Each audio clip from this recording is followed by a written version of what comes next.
رب کائنات کی مشیت کے مطابق کبھی خوشی کے لمحات آتے ہیں، کبھی غمی کے لمحات آتے ہیں، کبھی آسائشوں کا معاملہ ہوتا ہے اور کبھی مشکلات اور پریشانیوں سے بندہ گزر رہا ہوتا ہے۔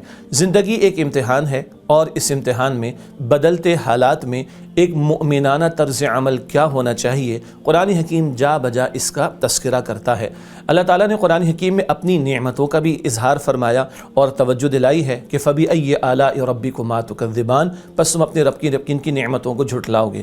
2 مرتبہ اللہ تعالیٰ قرآن حکیم میں ارشاد فرماتا ہے، سورۃ النحل میں اور سورہ ابراہیم میں، وَإِن تَعُدُّوا نِعْمَتَ اللَّهِ لَا تُحْصُوهَا، اگر تم اللہ تعالیٰ کی نعمتوں کو شمار کرنا چاہو بھی تو شمار نہیں کر سکتے۔ حاصل کلام اس وقت جو بات کرنا مقصود ہے وہ شکر گزاری کا معاملہ۔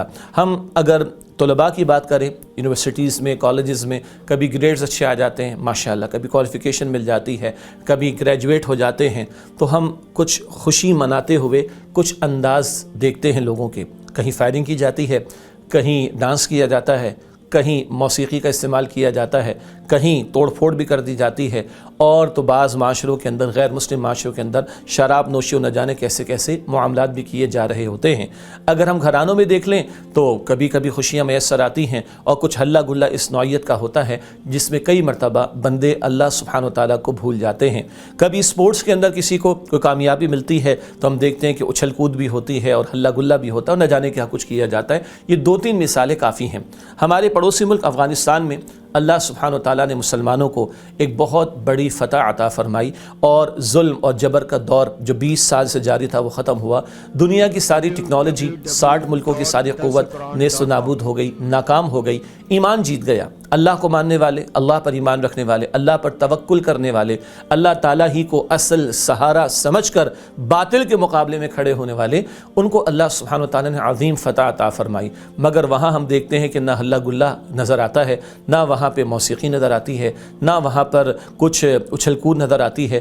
وہاں ہم سجدوں کو دیکھتے ہیں، سجدے اجتماعی طور پر دیکھتے ہیں، اور سجدوں کے ساتھ آہو زاری کی کیفیت بھی ہمارے سامنے آتی ہے۔ یہ وہ مؤمنانہ شان ہے جو ہمیں دکھائی دے رہی ہے۔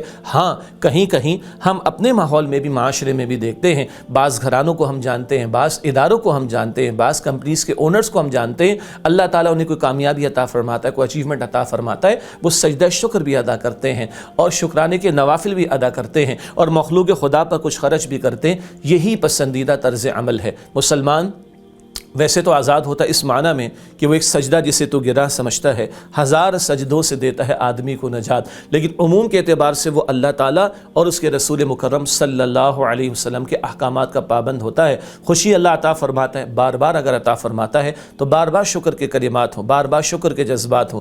شکر کے کلمات وہ بھی ہیں جو نبی مکرم صلی اللہ علیہ وآلہ وسلم نے مختلف مواقع کی مسنون دعائیں ہمیں سکھائیں، اور شکرانے کے طور پر سجدے بھی ہیں، شکرانے کے طور پر نوافل بھی ہو سکتے ہیں۔ لیکن یاد رکھیں کہ مسلمان پابند ہے، اس معنی میں آزاد نہیں کہ جب اس کو کوئی خوشی میسر آئے، کوئی اچیومنٹ مل جائے تو وہ ناچ گانے شروع کر دے، وہ شریعت کی خلاف ورزی شروع کر دے، وہ ہلہ گلہ ایسا کرے کہ جس میں اللہ تعالیٰ کے احکامات پامال ہوں۔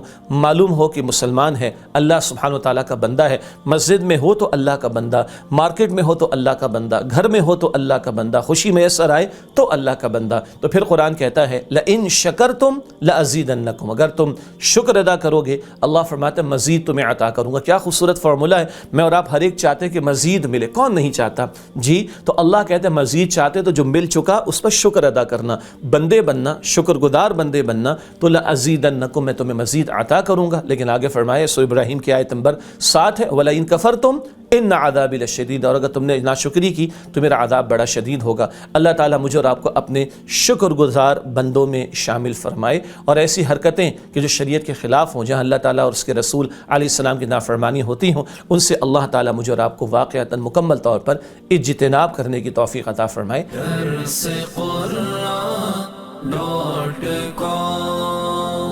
www.darsequran.com